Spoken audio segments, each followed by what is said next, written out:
Next up, the custodians of technology, the code crusaders, the tech wizards, the digital alchemists, the network ninjas, the ones who turn chaos into order and make sure that everything has the tools they need to do their jobs and effectively.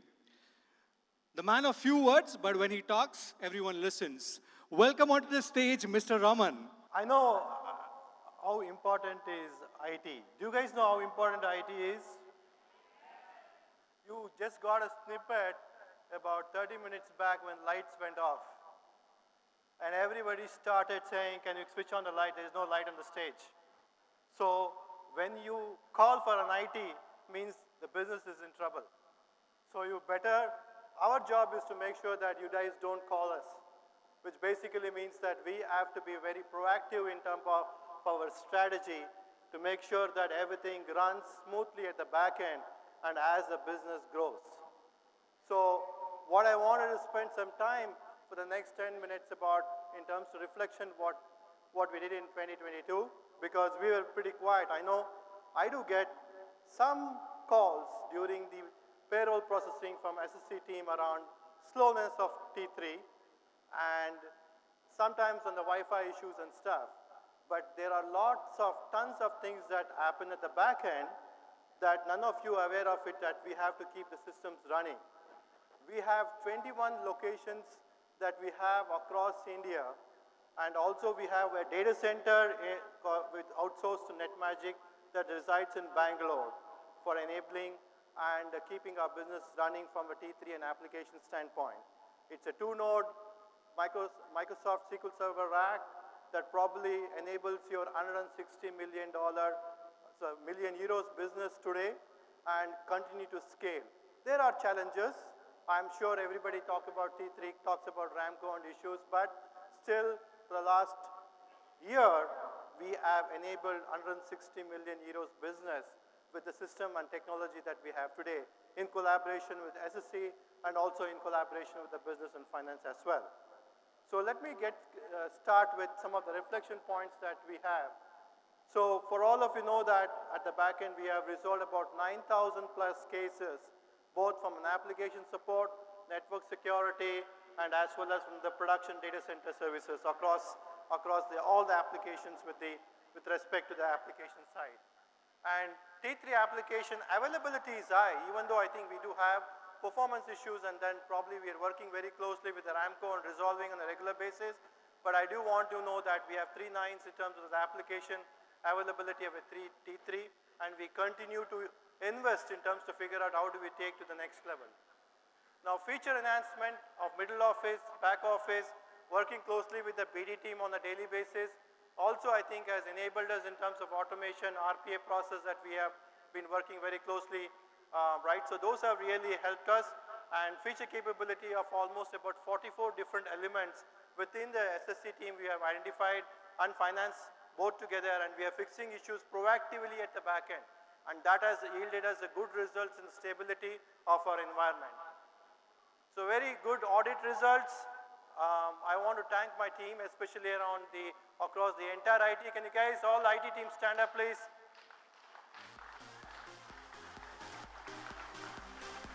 Right, so I do have a very small team of 21 people that actually enables 160 million euros. When I took up this job and when I seen the percentage of investment versus in terms of what we have, I think is very small. But I want to give a credit to my team for doing an excellent job in terms of managing both production support services and as well as the application services in terms of continuous processing of payroll and as well as the finance.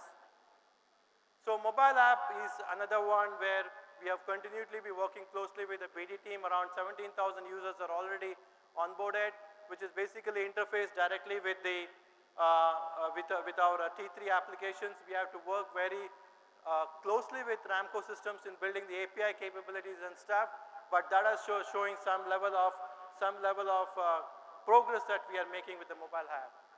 And with the production support services team, you should have seen that Wi-Fi automatic logging to the Wi-Fi system project using the Radius has been completed. A Nimbus project, which is basically around the L1 type of support has been completed. We also have all the rental laptops, right? I don't know where Sunil is here, but Sunil and the team, I think, have really done a fantastic job in terms of managing the laptops.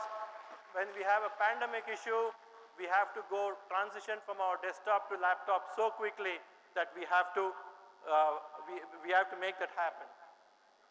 Next slide, please. So I think quickly, I think in the interest of time, I would switch towards the what is in for 2023. But before I start that, I just wanted to give you one insight around the IT. If you look at the Fortune 500 companies today, the number one investment in the company to enable the business and the companies that you guys know in hand, for example, Amazon, invest about $6 billion for IT. $6 billion, which is about 8 to 10% of the total revenue globally. Cisco invests about $1.8 billion, which is again 8% of the revenue for IT. So for any company that really have to beat their competition, have to be in the IT business in terms of enabling, right? I think Aarti talked about the info, and I think even Manu talked about the info from an aircraft standpoint rollout. In the front office, middle office, back office, every specific applications, we have to invest. I think Vidya has been challenging me every day in terms of how do we make sure the IT capability investments that happens, and that's where we will look at in terms of some of those investment.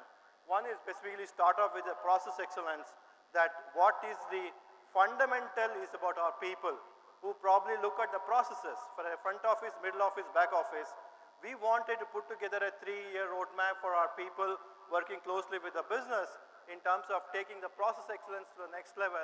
Can we have, in a course of 3 years, can we have at least about 6 to 7 people who can actually go and do the startup in staffing industry? How do we get to that? We have to be good in our process excellence in terms of looking every processes within the SSC team, working closely with our IT team, and that's going to be the fundamentally and important.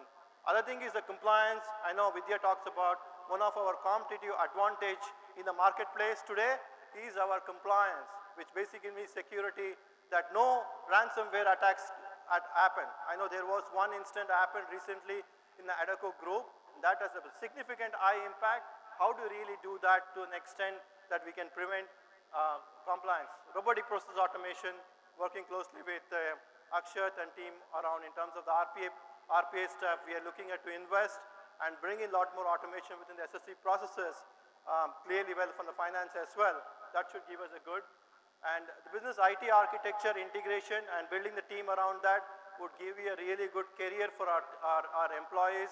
Retention of our employees would be a key goal there. DNA architecture implementation, for your guys know that 2023, we are going to have a significant investment on the network architecture across all the locations and as well as the Bangalore. That will give us a really good high availability Wi-Fi and such. So service excellence across all functions of IT. We want to increase availability of applications and stuff.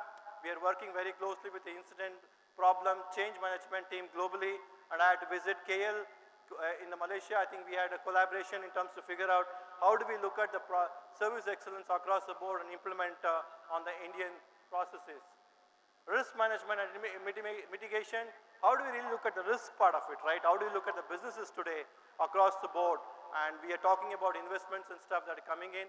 How do we really look at in terms of the risks, identify them and put them into the mitigations as we look at the next. The key component is a growth of the market. This is what I think Vidya has been instrumental in challenging the global. Today, if you know, I think we invest about 400 million euros across the IT globally on Adecco with a revenue of 20+ billion.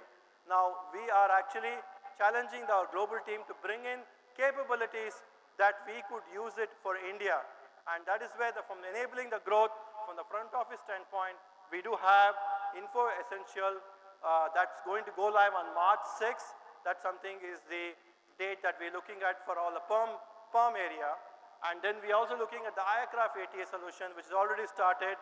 We're working with the aircraft team, which is going to go live in the end of March time frame, which basically means that our front office investment of more than $250,000 focused towards in terms of building a front office automation across the board for 2023.